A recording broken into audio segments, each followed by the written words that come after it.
Hola, hola, ¿qué tal? ¿Cómo están ustedes? Soy Ana María y bueno, los invito nuevamente para que juntos hablemos de salud. ¿Les parece? Ustedes saben que nuestros profesionales pertenecen al hospital público y también a reconocidas entidades. Basta de hablar y vamos a escuchar. Aquí y Ahora Producciones presenta Hablemos de Salud. 35 años al servicio de la medicina preventiva.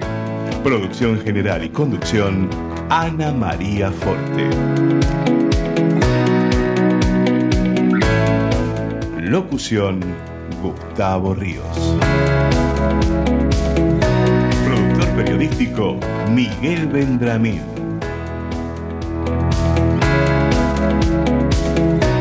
Producción, Pablo Alba.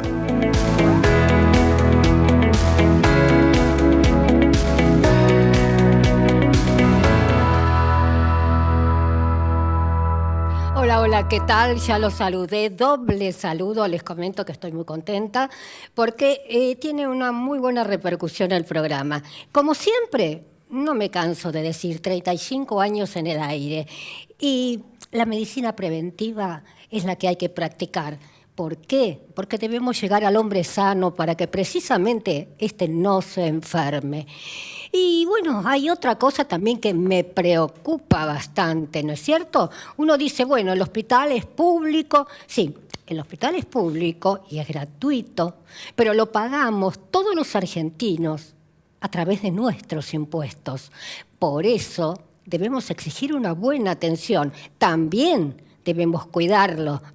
Veo que quizá algunos hombres ponen los pies en las paredes, los chicos tiran papeles. Tratemos de cuidar lo poco que nos queda. Bien, les comento que el programa del día de hoy va a dar que hablar. Hoy nos visita el doctor Raúl Matera, neurocirujano especialista en ozonoterapia, presidente de la Fundación Matera. Va a hablar acerca de la ozonoterapia y qué enfermedades responden al tratamiento. También estamos con el doctor Oscar Rizzo, que es neumonólogo, coordinador del equipo de fibrosis quística de adolescentes y adultos de los hospitales Ferrer y Uraondo. Tema, novedades en el tratamiento del asma, que preocupa mucho a las madres. Y también con la licenciada y doctora en psicología, María Criguet. El tema, lamentablemente, está muy de moda. El tema es secuelas del abuso sexual en niños. Realmente los temas son todos buenos. Y ya saludo al doctor Raúl Matera. ¿Cómo estás, Matera? Hola, ¿cómo estás, Ana? Un placer tenerte siempre en radio, en TV. Bueno, hace nada menos ni nada más que 35 años que nos conocemos. Más o menos, 35 años, sí. Bueno, ¿vos sabés ¿Y cuántas veces vine a tus programas? Pero ¿sabés qué me acuerdo yo del Hospital Santoyani? Te conocí cuando empezabas con la ozonoterapia. Sí, es cierto. 35 años atrás. Bien. Contanos, de pronto uno dice ozonoterapia, ¿qué es eso?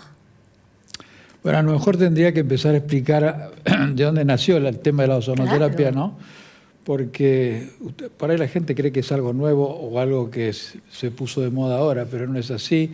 Tiene muchísimos años, más de 200 años. ¡Upa! Sí, porque ahí por el año 1840, un suizo que se llamaba Christian Scheuben descubrió lo que llamaba el ozono. Descubrió por casualidad lo que era el ozono. Y en realidad es una molécula de oxígeno 3 que se produce a través de una corriente eléctrica. Nosotros tenemos la estratosfera llena de ozono. Cada vez que hay un rayo, tenemos ozono. Cada vez que tenemos electricidad en la atmósfera, tenemos ozono. Bueno, ¿y por qué se empezó a utilizar desde el punto de vista médico? También, en la guerra del 14, mirá vos, un médico alemán descubre que objetivamente ve los pacientes de la guerra, los lastimados, los que están con gangrena, los que tienen con heridas gravísimas, Y nota que aquellos que están arriba de un cerro alto, muy alto, y los que están abajo, tenían diferente evolución clínica. Natural. Unos se curaban de la gangrena más rápido, claro, y otros no se curaban de la gangrena tan rápido. Y entonces empezó a preguntar por qué pasaba eso. Y entonces se dio cuenta que lo que pasa es que arriba de la montaña la cantidad de ozono que hay es mayor que la cantidad que hay acá abajo. Abajo, exacto. Fíjate vos. Y eso hacía que las heridas, sobre todo las gangrenas, se curaran, porque el ozono tiene una capacidad antiséptica brutal. Ahora, yo conozco también, ¿no es cierto? Algo conozco. Sí, algo conoces. Más o menos, muy humilde. Hay muchas enfermedades que responden, ¿no? Por ejemplo, una persona con artritis, que lamentablemente hay muchísima gente. ¿Es bueno la aplicación de ozonoterapia? Sí, pero no cualquier ozonoterapia. El ozono tiene diferentes concentraciones, de acuerdo, las máquinas producen ozono a diferentes concentraciones. Y de acuerdo a la patología, las concentraciones también difieren. En la enfermedad, por ejemplo, a la que vos mencionás, o la artritis reumatoidea, es una enfermedad de tipo inmunológica. La respuesta al ozono es buena si utilizás una dosis intermedia, más o menos entre 15 y 60 microgramos por mililitro. Si no usás esa dosis, o no responde o se convierte en un placebo. Y por ejemplo, en la hernia de disco. En la hernia de disco es diferente, usamos altas dosis.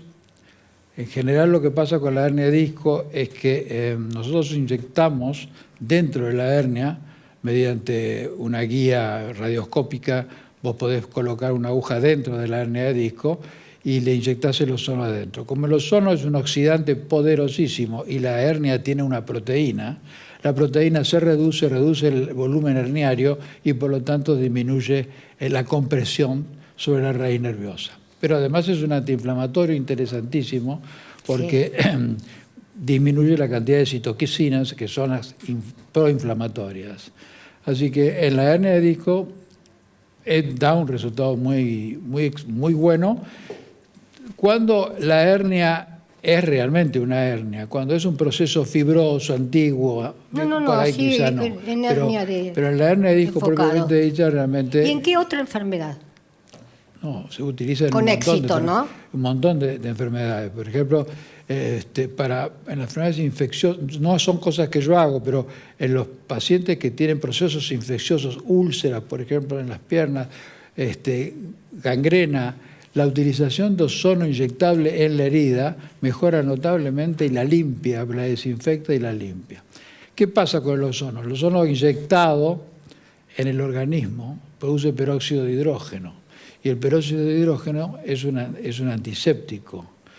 Pero además de ser un antiséptico, limpia notablemente la herida. Entonces el paciente cicatriza antes y mejora la infección. Y por ejemplo, ¿no es cierto? Es algo que desconozco, pero hablaste de inflamación. Si hay una gran inflamación en un oído y hay pérdida de audición por esa inflamación, ¿podría resultar el ozono? Sí, bueno... Se utiliza, he visto otorrinolaringólogos que utilizan ozono, colocan un estetoscopio y a través de eso se inyecta el ozono. Lo que pasa es que el ozono atraviesa la membrana timpánica. Así que si hay un proceso de oído medio, por ejemplo, con un proceso, como vos decís, inflamatorio, lo mejora notablemente. Bien, yo me quedaría horas charlando, pero me están haciendo señas hace un ratito, porque esto no es como en la radio que tenemos... 15 minutos, pero no fuimos. Hacia el final vamos a hacer un redondeo, pensá otra enfermedad. Okay. Y ya saludo al doctor Oscar Rizzo. ¿Qué tal, Ana? Un placer tenerte realmente para hablar de un tema bastante importante como es el asma. Así es. Y que es. preocupa a muchas madres. Totalmente. Bien. Sí, bueno. Yo te traía hoy un poco las novedades que hay en el tratamiento del asma, digamos, en los últimos tiempos, pero quizás conviene primero contar rápidamente que el asma es una enfermedad inflamatoria que se puede ver en la infancia, se puede ver en la vida adulta. La inflamación es en la vía aérea y eso genera obstrucción de la vía aérea, es decir, los bronquios se cierran y el paciente tiene dificultades para respirar, que puede ir desde una cosa sumamente leve a una cosa mucho más seria. Siempre el tratamiento del asma estuvo dirigido a dos cosas. Por un lado, los antiinflamatorios, que eran los corticoides inhalados, y por otro lado, los broncodilatadores que abren los bronquios. Ese es el tratamiento tradicional y que siempre se hizo. Yo te diría que en los últimos años... Te hago una pregunta. Sí. Yo ejercí de maestra 14 años y lejos estaba de pensar que iba a ser periodista médica. Ajá. Lejos. No sabía eso. Y venían los chiquitos con la cara de luna que le decíamos las maestras. Yo digo, corticoides. Y hablaba con las madres. No, pero yo le doy tanto porque esto, porque el otro. ¿Es bueno? Bueno, el corticoide es un excelente medicamento en las exacerbaciones, en las crisis, pero no se debe abusar de ese medicamento porque cuando uno lo da en exceso produce eso que se llama síndrome de Cushing o fases cushingoide, fases en media luna. Exacto. Es decir, que en general le genera daños hormonales bastante severos. Pero bueno, se usa mucho en las crisis. De hecho, en las crisis hay que darlo, lo único que hay que acortarlo en el tiempo y para eso tiene que haber buenos tratamientos. Y con un médico, ¿no? No, por supuesto. Específico, por supuesto. Dice tantos, porque la mamá se desespera ante la fiebre y hay un exceso. Sí, ante la fiebre o ante la dificultad respiratoria del niño, ¿no? Exacto. Pero bueno, tratando de cumplir con los tiempos que vos me pediste, lo dijo, Ana, doctor. Cumpliendo con los tiempos, yo te diría que en los últimos tiempos hay por lo menos 2 o 3 cosas nuevas. Primero, los inhaladores o los dispositivos que permiten que se inhale mucho más eficientemente.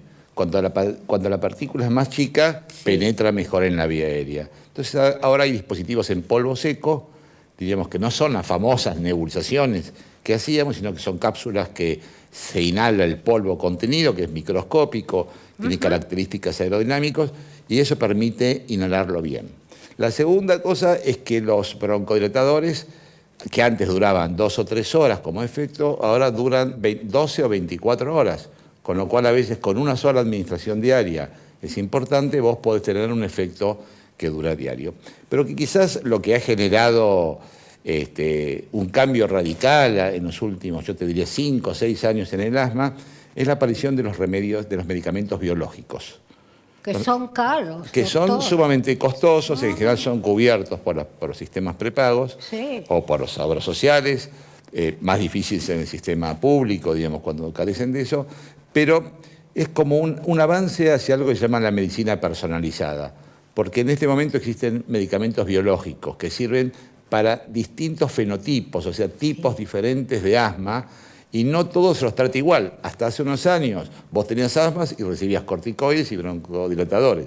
Bueno, ahora vos podés optar con una medicina personalizada, sobre todo en el asma grave, no te estoy hablando del asma leve, sino en el asma grave o el asma moderada, que podés acceder, digamos, a un tratamiento para quien tiene un proceso inflamatorio mediado por determinados agentes, mediados por otros y demás. Y es lo que en este momento se denomina medicina personalizada y donde vos podés de alguna manera seleccionar los pacientes de acuerdo a su fenotipo, a su tipo, a su expresión de la enfermedad en esa persona que siempre está condicionado por el medio ambiente. Exacto. Rizo, vos sabés que yo tengo una asociación, ¿no? Un grupo de mujeres, armamos la Asociación de Fiebre Mediterránea Familiar y Autoinflamatorias. Y se quejan porque no llegan a tiempo los medicamentos biológicos porque hay obras sociales que no los quieren reconocer. Es bueno decirle a la gente que existe el recurso de amparo, donde tienen obligación. Por ejemplo, hay 2 tipos de medicamentos que yo podría estar ingiriendo en este momento por la enfermedad.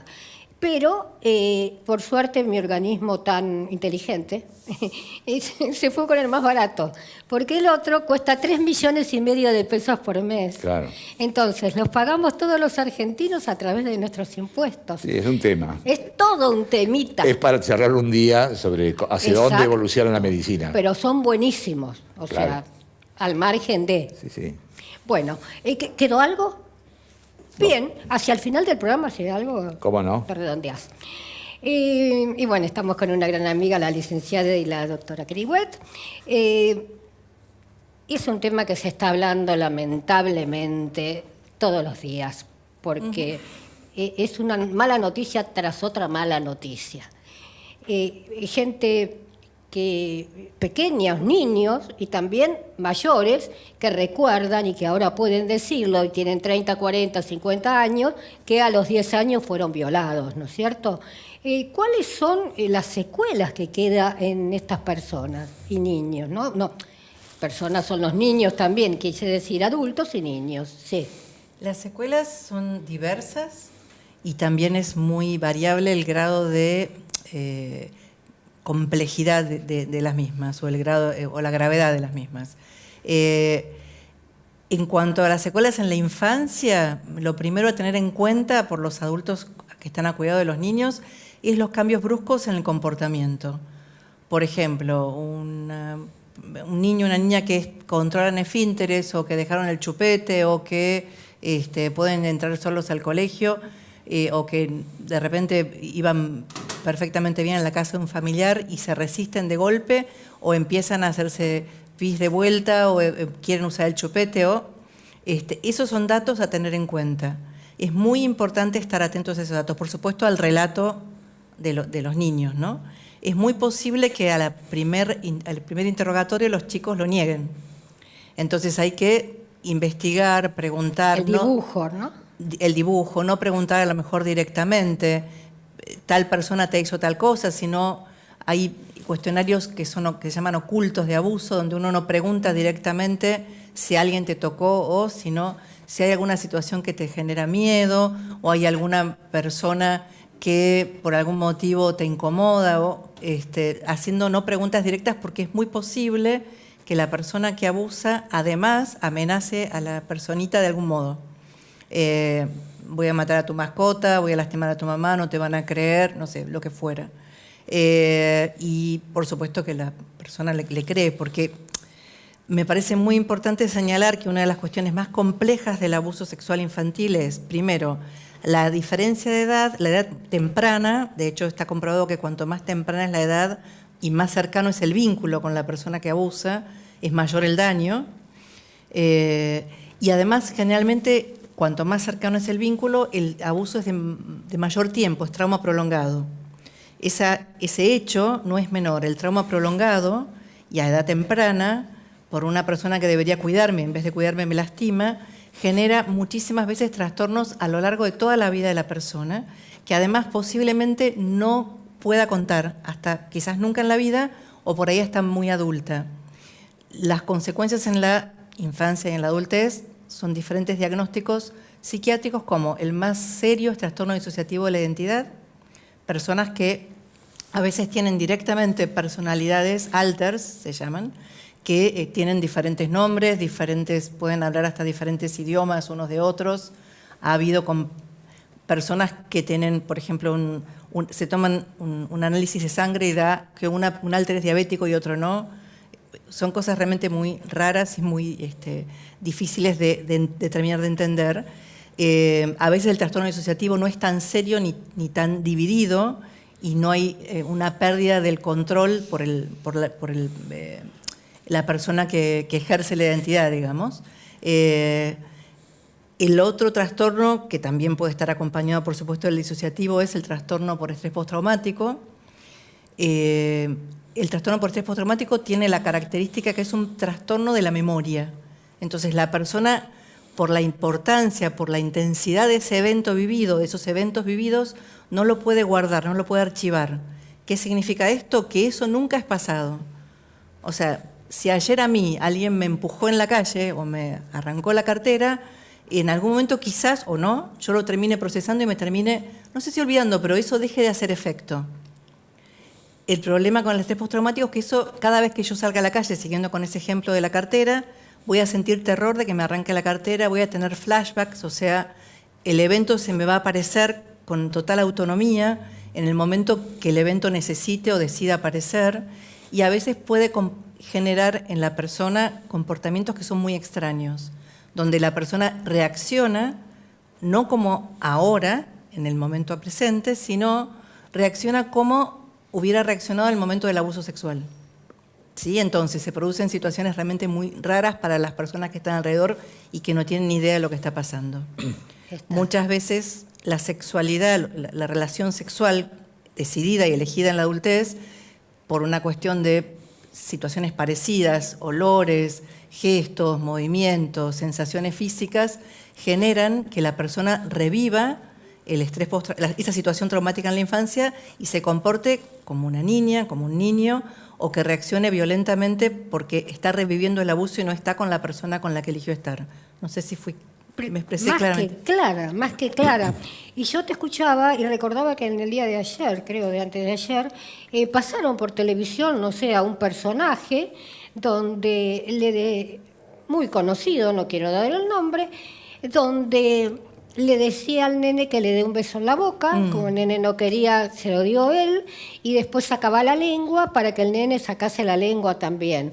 Entonces, yo hay cosas que no las comprendo, ¿no? A esta altura de mi vida. Pasan cosas tremendas, porque uno de pronto dice un personaje como esto, que habla tan bien, o una maestra, un profesor, que era para nosotros, en nuestra época, lo más confiado que teníamos.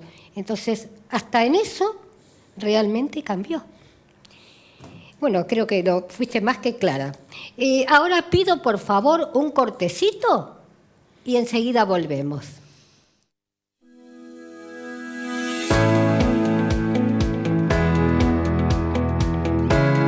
Y bueno, ya vamos a estar con el doctor Matera y con él vamos a hacer un pequeño redondeo del tema que trató. ¿Les parece? Doctor, lo escucho. Bueno, yo te diría que después de 20 años de trabajar con ozono, yo lo que pediría sería que a los médicos, fundamentalmente, una apertura mental para estudiar un poco lo que pasa con la ozonoterapia. Nosotros trabajamos sobre todo en columna y que vean los resultados, porque si nosotros seguimos haciéndolo es porque encontramos una solución muchas veces que no la encuentra otro tipo de tratamiento. Yo sé que es bueno, doy fe. Bien, y ahora vamos a hacer el cierre con el doctor Risso. Bueno, no, quizás comentarle a la gente que el asma es una enfermedad controlable, se puede con medicamentos, en general los médicos tienen acceso a medicamentos que lo pueden controlar en forma adecuada, pero que tienen que hacer las consultas. Los hospitales públicos tienen servicio de neumonología, la espirometría es base del diagnóstico. El Hospital María Ferrer es un hospital en donde trabajamos mucho con pacientes con asma. Así que la decisión de tratamiento va siempre a depender del equipo médico en cada uno de los hospitales, pero que todos los pacientes en este momento pueden acceder, diríamos, a ser tratados y de la mejor forma posible. ¿Qué diferencia hablar de asma 30 años atrás? Totalmente. Iban todos a Córdoba. Sí. Ese es un temazo, después lo vemos, si es cierto. Bien, Criguet. Me parece importante plantear que cuando uno se entera de una situación de abuso cercana, no entrar en desesperación, ocuparse, no desesperarse, consultar, pedir ayuda, asistencia legal. Es muy importante planificar, si no uno termina asustando más a la niña o al niño con el propio desborde y con la propia angustia. Y también si tenemos conocimiento de adultos que nuestra pareja o una persona amiga tuvo una situación de abuso, es lo mismo, digamos, tratar de ocuparse y no entrar en desesperación. He escuchado casos de gente que se desespera y que quiere matar al abusador. Totalmente. Y eso, por supuesto que no ayuda. O sea, uno tiene que poder hacerse cargo de las propias emociones y pensar que la víctima es la otra persona. Sí, uno es víctima secundaria, pero no es primaria. Bien. Realmente me quedaría mucho tiempo hablando con ustedes, pero bueno, nuestro programa llegó a su fin, ¿no es cierto? Acá me están diciendo, Ana María, tenés un minuto más. El minuto es para recomendarle a las madres, ¿no es cierto?, que escuchen a los hijos, porque hoy no podemos confiar, muy lamentablemente, de nadie. Entonces, que sepa que su cuerpito les pertenece solamente a ellos. Con respecto al tema que quedó muchísimo por decir, ¿no es cierto?, el tema tratado por el doctor Risso, de asma. Ustedes recuerdan cuando llevaban a los chiquitos a Córdoba porque decían que el aire era mejor, no. Bueno, hay medicación y muy buena medicación en estos momentos. Con respecto al tema que tocó el doctor Matera, realmente, yo lo comprobé, el ozono es muy bueno, es un muy buen antiinflamatorio. Así que, bueno, espero que verlos, ¿no es cierto? En esta misma semana estamos los jueves y también estamos los días lunes. Muchísimas gracias por estar con nosotros y será hasta la próxima semana.